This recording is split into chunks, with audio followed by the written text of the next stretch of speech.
కర్నూలు జిల్లాలో దశాబ్దాల రాజకీయ చరిత్ర ఉన్న కుటుంబాలవి. అలాంటి సీనియర్స్ నేతలకు సైతం ఈ పార్టీలో సీటు కరువైంది.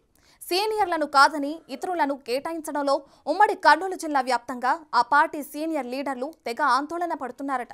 గతంలో తమ రాజకీయ చరిత్రను చూడాలని అధినేతను వేడుకుంటున్నారట. ఒకప్పుడు బడా లీడర్స్గా ఉన్న కుటుంబాలను చిన్నచూపు చూస్తున్నారని తెగ ఫీల్ అవుతున్నారట. ఇంతకీ ఎవరా లీడర్స్, ఏంటా నియోజకవర్గాలు? Let's watch the story.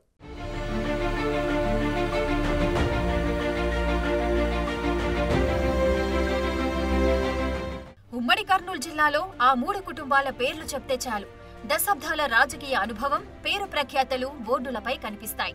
అయితే టీడీపీలో అలాంటి నేతలకే సీట్ ఇవ్వట్లేదని లొల్లి మొదలైంది. మాకేం తక్కువని టికెట్ ఇవ్వలేదంటూ తెలుగుదేశం పార్టీ అధిష్టానాన్ని ఈ సీనియర్లు వేడుకుంటున్నారనే వార్తలు గుప్పుమంటున్నాయి. అయితే ఇది ఇలాగే కొనసాగితే భవిష్యత్తు రాజకీయం కోసం తాడో పేడో తేల్చుకోవడానికి కూడా రెడీ అయ్యారనే టాక్ వినిపిస్తోంది. ఇంతకీ ఈ సీనియర్ తెలుగు తమ్ముళ్ల ప్రయత్నాలు సక్సెస్ అవుతాయా? కర్నూలు జిల్లాలో వీరికి కోరుకున్న సీటు దక్కుతుందా? ఇలాంటి సందేహాలు పార్టీ క్యాడర్ను పట్టి పీడిస్తున్నాయి. గతంలో రాయలసీమ రాజకీయాల్లో చక్రం తిప్పిన కోట్ల విజయభాస్కర్ రెడ్డి కుటుంబం, కేఈ కృష్ణమూర్తి కుటుంబం, భూమా కుటుంబాల్లో ఇప్పుడు టికెట్ల కోసం వేచి చూడాల్సిన పరిస్థితి ఏర్పడింది. ఒకప్పుడు బడా నాయకులుగా ఉన్న వీరి వారసుల్ని ఇప్పుడు టీడీపీ అధిష్టానం చిన్నచూపు చూస్తుందని ఆరోపిస్తున్నారు. గతంలో సీమలో చక్రం తిప్పిన ఈ కుటుంబాలకు, ఆ ఫ్యామిలీకి సంబంధించిన నాయకులకు అధిష్టానం ఎక్కడ సీట్లు కేటాయిస్తుందో కూడా స్పష్టత లేదు. అసలు టికెట్ ఇస్తుందా లేదా అనేది కూడా అస్పష్టంగానే కనిపిస్తోంది అనుకుంటున్నారు. పోనీ ఏ పదవులు కట్టబెడుతుందో కూడా సరిగ్గా తెలియట్లేదన్న సంశయంలో సదరు నేతలున్నట్లు తెలుస్తోంది. కర్నూలు జిల్లాలో దశాబ్దాల రాజకీయ చరిత్ర ఉన్న కుటుంబం నుండి వచ్చిన వ్యక్తి కోట్ల సూర్యప్రకాష్ రెడ్డి. గతంలో కాంగ్రెస్ పార్టీ నేతగా కేంద్ర మంత్రి పదవి కూడా చేపట్టారు.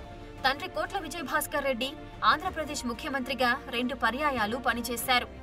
కర్నూలు జిల్లాలో వారికొక బ్రాండ్ ఇమేజ్ ఉన్నప్పటికీ టీడీపీలోకి వచ్చిన తర్వాత గత ఎన్నికల ఓటమి పాలయ్యారు.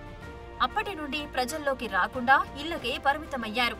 అయితే సూర్యప్రకాష్ రెడ్డి 2 సార్లు పార్లమెంటు స్థానానికి పోటీ చేసి ఓటమి పాలవడంతో మూడోసారి పోటీ చేసినా గెలుపు డౌటే అన్నట్లుంది పరిస్థితి. అయితే రాబోయే ఎన్నికల్లో తాడో పేడో తేల్చుకోవాలనే అభిప్రాయంలో ఆయన ఉన్నారని టాక్. ఈసారి ఆయన కర్నూలు ఎంపీగా కూడా పోటీ చేసే అవకాశం లేకపోవచ్చని పార్టీ వర్గాలు చెప్పుకుంటున్నాయి. కర్నూలు లోక్సభ స్థానం నుంచి తన సతీమణి సుజాతమ్మను, ఆలూరు నుంచి తన కుమారుడిని బరిలోకి దింపాలన్న యోచనలో కోట్ల సూర్యప్రకాష్ రెడ్డి ఉన్నారని పార్టీ వర్గాలు అంటున్నాయి. గతంలో మాదిరిగా ఇప్పుడు రాజకీయాలు లేవని, డబ్బులతో పాటు గ్రామస్థాయిలో కరడుగట్టిన వర్గమంటూ ఉండాలని, ఇప్పుడు ఆ 2 తమకు లేవని కోట్ల ముఖ్యుల వద్ద వ్యాఖ్యానించినట్లు తెలుస్తోంది. ఇక గతంలో కోట్ల సూర్యప్రకాష్ రెడ్డి భార్య ఆలూరు సెగ్మెంట్ నుంచి పోటీ చేసి ఓడిపోయారు. కాగా రానున్న ఎన్నికల్లో పార్టీ అధిష్టానం మాత్రం ఆయా సెగ్మెంట్లలో అభ్యర్థులను మార్చాలనే ఆలోచనలో ఉన్నారట. కర్నూలు పార్లమెంట్లో అభ్యర్థిగా బీసీ వర్గానికి చెందిన అభ్యర్థులను పెట్టాలనే ఆలోచనలో పార్టీ అధిష్టానం ఉందని టాక్స్ వినిపిస్తున్నాయి.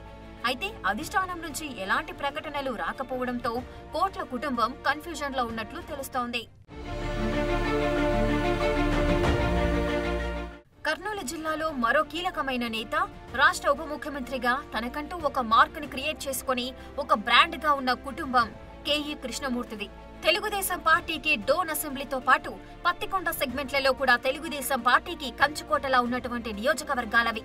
అలాంటి నియోజకవర్గాల్లో పార్టీ అధిష్టానం ఇప్పుడు కొత్త వారిని తీసుకురావడంతో కేఈ కుటుంబం తెగ టెన్షన్ పడుతున్నారని తెలుస్తోంది. గతంలో కేఈ కుటుంబం నుంచి కేఈ ప్రతాప్ పోటీ చేశారు. పత్తికొండ నుంచి కేఈ శాంబాబు పోటీ చేసి ఓటమి పాలయ్యారు. తెలుగుదేశం పార్టీకి కంచుకోటలైన సెగ్మెంట్లలో పార్టీ ఓడిపోవడంతో ఈసారి డోన్ సెగ్మెంట్లో పార్టీ అధిష్టానం ధర్మవరం సుబ్బారెడ్డి పేరును ఖరారు చేసినట్లు సమాచారం. ఈ పేరు ఖరారు చేయడంతో డోన్లో కూడా కేఈ కుటుంబానికి మొండి చేయనా అంటూ విమర్శలు వినిపిస్తున్నాయి. డోను అసెంబ్లీ నంద్యాల జిల్లాలో చేరడంతో రానున్న రోజుల్లో కూడా కేఈ కుటుంబానికి సీటు చేజారిపోయినట్లేనని విశ్లేషకులంటున్నారు. అలాగే పత్తికొండ సెగ్మెంట్ లో కూడా అభ్యర్థులను మార్చాలనే ఆలోచనలో పార్టీ అధిష్టానం ఉందంటూ టాక్స్ వినిపిస్తున్నాయి. నిజంగా అలాగే జరిగితే జిల్లాలో సీనియర్లుగా ఉన్న కేఈ కుటుంబం కొత్త అభ్యర్థులను సపోర్ట్ చేస్తుందా లేక అధిష్టానంతో విభేదిస్తుందా అనేది తేలాల్సి ఉంది. ఇక పత్తికొండ సెగ్మెంట్ లో తెలుగుదేశం పార్టీలో ఉన్న కేఈ శాంబాబు తన బాబాయ్ అయిన కేఈ ప్రభాకర్ కూడా పత్తికొండ అసెంబ్లీ సీట్ను ఆశిస్తున్నట్లు తెలుస్తోంది. ఇప్పటికే పార్టీ అధిష్టానం పత్తికొండలో పార్టీ అభ్యర్థులను ప్రకటించకపోవడంతో అక్కడ కూడా గందరగోళ పరిస్థితులు ఏర్పడ్డాయని పార్టీ క్యాడర్ తెగ మాట్లాడుకుంటున్నారు. పత్తికొండలో అభ్యర్థెవరు, వేవ్ ఎలా ఉండబోతోంది, పార్టీ క్యాడర్ కూడా వేచి చూస్తున్నారని తెలుస్తోంది. కర్నూలు జిల్లాలో మరొక బ్రాండ్ ఏర్పాటు చేసుకుని ఉన్న కుటుంబం భూమా కుటుంబం. తల్లి తండ్రి మరణంతో భూమా కుటుంబంలో కూడా రాజకీయాలు నానాటికి మారుతూ వచ్చాయి. తల్లి తండ్రి మరణంతో గతంలో జరిగిన ఉప ఎన్నికల్లో ఆళ్లగడ్డ నుంచి అఖిలప్రియ గెలిచి మంత్రిగా కూడా పనిచేశారు. నంద్యాల అసెంబ్లీ ఉప ఎన్నికలలో భూమా బ్రహ్మానందరెడ్డి గెలుపొందారు. అయితే గత ఎన్నికల్లో భూమా కుటుంబం పోటీ చేసి ఓడిపోయారు.